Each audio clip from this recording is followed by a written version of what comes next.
CWC members, MPs, MLAs, leaders from across the country, workers, I'd like to welcome all of you here today. नमस्कार, कैसे हैं आप? ठीक है?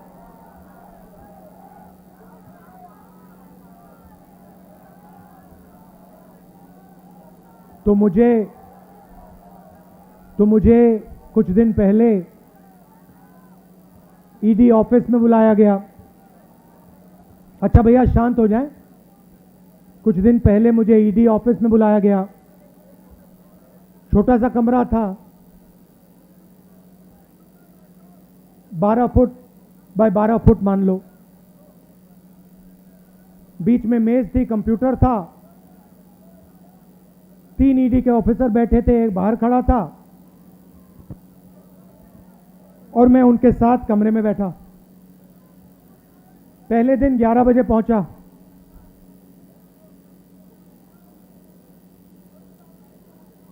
शाम हुई, मैं ज्यादा कुर्सी से नहीं हिला। वो बीच में उठ जाते थे, चले जाते थे।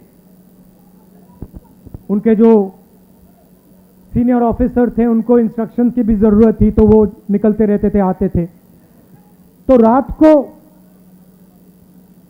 10:30 बजे मुझे कहते हैं, राहुल जी एक बात आप हमें बताइए, आप यहां सुबह से बैठे हैं, आप कुर्सी से उठते नहीं हैं, आप सीधे बैठे रहते हैं और 11 घंटे हो रहे हैं, 11:30 घंटे हो रहे हैं, आप बिल्कुल थके ही नहीं हो। हम थक गए हैं मगर आप नहीं थके।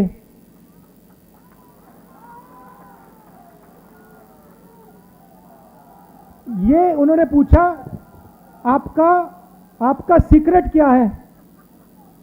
मैंने सोचा और मैंने कहा कि इनको सच्ची बात नहीं कहता हूं, दूसरी बात कह देता हूं, दूसरा कारण कह देता हूं, मगर मेन बात नहीं कहता हूं। मैंने कहा कि मैं विपासना करता हूं, उसमें बैठना पड़ता है, तो आदत लग गई है, मुझे कोई प्रॉब्लम नहीं, 6, 7, 8, 10 घंटे बैठा दो, मुझे कोई फर्क नहीं पड़ता। तो फिर उन्होंने मुझे पूछा, विपासना के बारे में पूछा, मगर सच बात तो मैंने उनको नहीं बताई। आप जानते हो सच बात क्या है? सच बात यह है कि उस कमरे में राहुल गांधी अकेला नहीं बैठा था। उस कमरे में राहुल गांधी के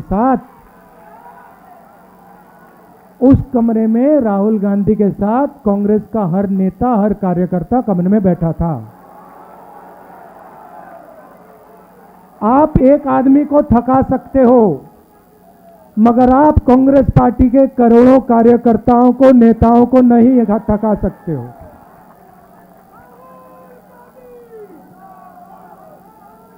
और सिर्फ कांग्रेस पार्टी के नेता, कार्यकर्ता उस कमरे में नहीं थे। उस कमरे में इस सरकार के खिलाफ जो भी बिना डरे लड़ता है वो बैठा था। ठीक है, उन व्यक्तियों को स्पेशल इनविटेशन ईडी ने नहीं दिया, मगर उस कमरे के अंदर जो भी हिंदुस्तान के लोकतंत्र के लिए लड़ रहे हैं वो सब के सब मेरे साथ बैठे हुए थे। तो थकूंगा कैसे? अच्छा, फिर 3, 4, 5 दिन हुए। आखिरी दिन कहते, राहुल जी आपने इतनी पेशेंटली सवाल के जवाब दिए, हर सवाल को आपने सुना, आपने जवाब दिया, फिर आपने चेक किया, तो इतनी पेशेंस आप में से आपको कहां से मिल गई? मैंने कहा भैया ये तो मैं आपको नहीं बता सकता। वो पहले आपने थकान की बात पूछी, मैंने विपासना बोल दिया, मैं पेशेंस का नहीं कह सकता आपको। आप जानते हो पेशेंस कहां से आई? कह देना था कांग्रेस पार्टी में 2004 से काम कर रहा हूं। पेशेंस नहीं आएगी तो क्या आएगी?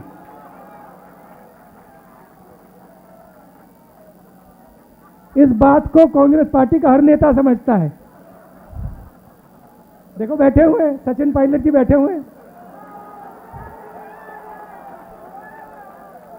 सब बैठे हुए हैं, मैं बैठा हूं। तो ये जो हमारी पार्टी है, संगठन है, सिद्धरमैया जी भी बैठे हुए हैं, रणदीप, सब बैठे हुए हैं, पेशेंटली बैठे हुए हैं, प्यार से बैठे हुए हैं। तो ये जो हमारी पार्टी है, ये हमें थकने नहीं देती है और ये हमें रोज पेशेंस सिखाती है और इसी से हमें स्ट्रेंथ आती है, इसी से हम लड़ते हैं। उधर पेशेंस की कोई जरूरत नहीं, उधर बस हाथ जोड़ दो, मत्था टेक दो, सच्चाई मत बोलो, काम हो जाएगा। तो सबसे पहले मैं आपका धन्यवाद करना चाहता हूं कि आपको लगा होगा कि राहुल गांधी 5 दिन 3-4 ईडी ऑफिसरों के साथ अकेला बैठा है। आप गलतफहमी में हो, आप सब मेरे साथ ईडी ऑफिस में बैठे हुए थे और आपने अपनी शक्ति मुझे दी, इसीलिए ईडी शीडी कुछ नहीं, कुछ फर्क नहीं पड़ता। और मैं आपको बताऊं, वेणुगोपाल जी ने कहा, मैं आपको बता रहा हूं, जो ऑफिसर्स थे जिन्होंने मुझे इंटरोगेट किया, उनको भी यह बात समझ आ गई कि कांग्रेस पार्टी के नेता को डराया नहीं जा सकता है, कांग्रेस पार्टी के नेता को दबाया नहीं जा सकता है, धमकाया नहीं जा सकता है, क्योंकि कांग्रेस पार्टी सच्चाई के लिए लड़ती है। सच्चाई में पेशेंस की कोई कमी नहीं होती, सच्चाई कभी थकती नहीं है। झूठ जरूर थक जाएगा, मगर सच्चाई कभी नहीं थकती, सच्चाई में पेशेंस की कोई कमी नहीं हो सकती। तो मैं आपको दिल से धन्यवाद करना चाहता हूं। मगर मेरा जो मामला है, ये छोटा सा मामला है, मैं आपको बताऊं तो ये जरूरी भी नहीं है। आज सबसे जरूरी बात हिंदुस्तान में रोजगार की है। नरेंद्र मोदी की सरकार ने जो इस देश की रीढ़ की हड्डी है, स्मॉल एंड मीडियम इंडस्ट्री, जो इस देश को रोजगार देती है, उस रीढ़ की हड्डी को इन्होंने तोड़ दिया है। और आज मैं महीनों से कह रहा हूं, और जो हमारे युवा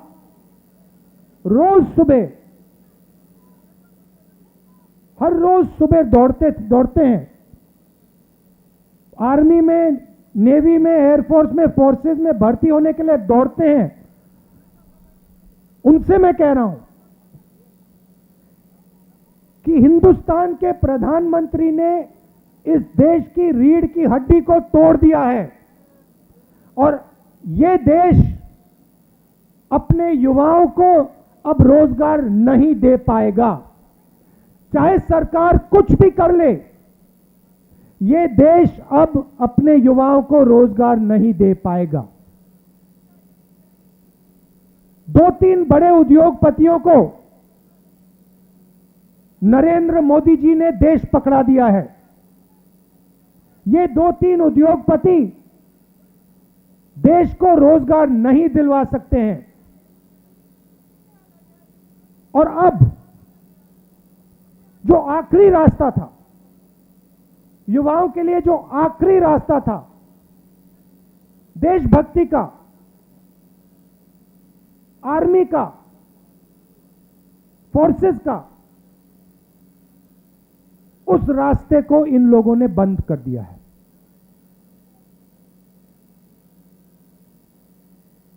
वन रैंक वन पेंशन की बात करते थे, अब नो रैंक नो पेंशन। अब आप दौड़ो, सुबह सुबह दौड़ो, आर्मी में भर्ती हो और फिर घर जाओ। और याद रखना, जब आप घर जाओगे, मैं गारंटी करके कह रहा हूं, जब आप घर जाओगे, आर्मी के बाद घर जाओगे, आपको कोई रोजगार नहीं मिलने वाला है, कोई रोजगार नहीं मिलने वाला है। दूसरी तरफ आज चाइना की सेना हिंदुस्तान की धरती में बैठी हुई है। 1000 स्क्वायर किलोमीटर से ज्यादा जमीन चाइना की सेना ने हमसे छीनी है। यह सच्चाई है, इस बात को हिंदुस्तान की सरकार ने एक्सेप्ट किया है। सेना को मजबूत करना चाहिए और सरकार सेना को कमजोर कर रही है, और इसका नतीजा आएगा। जब युद्ध होगा तब इसका नतीजा आएगा।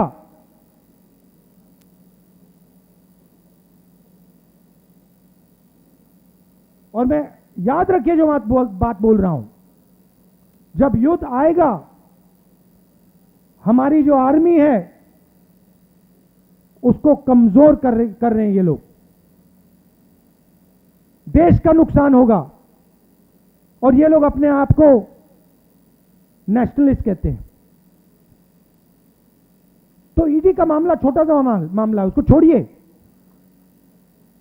सबसे जरूरी मामला, सबसे जरूरी बात, ये जो हमारे युवा हैं, जो हर रोज, ये देशभक्ति का एक चिन्ह है, हर प्रदेश में ये सुबह 4 बजे दौड़ते हैं, इनके भविष्य की रक्षा करना हमारा काम है, हमारा फर्ज, ये हमें करना है। और हमने कहा है, देखिए, किसानों के बारे में मैंने कहा था, मोदी जी को ये बिल वापस लेने पड़ेंगे, कहा था ना मैंने, लिया ना वापस। अब कांग्रेस पार्टी कह रही है नरेंद्र मोदी जी को ये जो नया अग्निपथ का स्कीम है इसको वापस लेना पड़ेगा। और हिंदुस्तान का हर युवा हमारे साथ इस काम में खड़ा मिलेगा, क्योंकि हिंदुस्तान का युवा जानता है कि सच्ची देशभक्ति सेना को मजबूत करने की होती है, सेना को कमजोर करने की नहीं होती है। आपने मुझे इतनी शक्ति दी, मैंने बोला आपको कि पिछले 5 दिन आप सब मेरे साथ ईडी में बैठे थे, सबके सब, हर एक कार्यकर्ता, हर एक नेता, सबके साथ आप मेरे साथ बैठे हुए थे। आपने मेरी मदद की, आपने मुझे अपना प्यार दिया, इसके लिए मैं आपको दिल से धन्यवाद करना चाहता हूं। और एक साथ मिलकर ये जो नया धोखा किया है नरेंद्र मोदी जी ने सेना के साथ, देश के साथ, इसको हम रद्द करवाएंगे। आप सबका फिर से बहुत बहुत धन्यवाद। नमस्कार।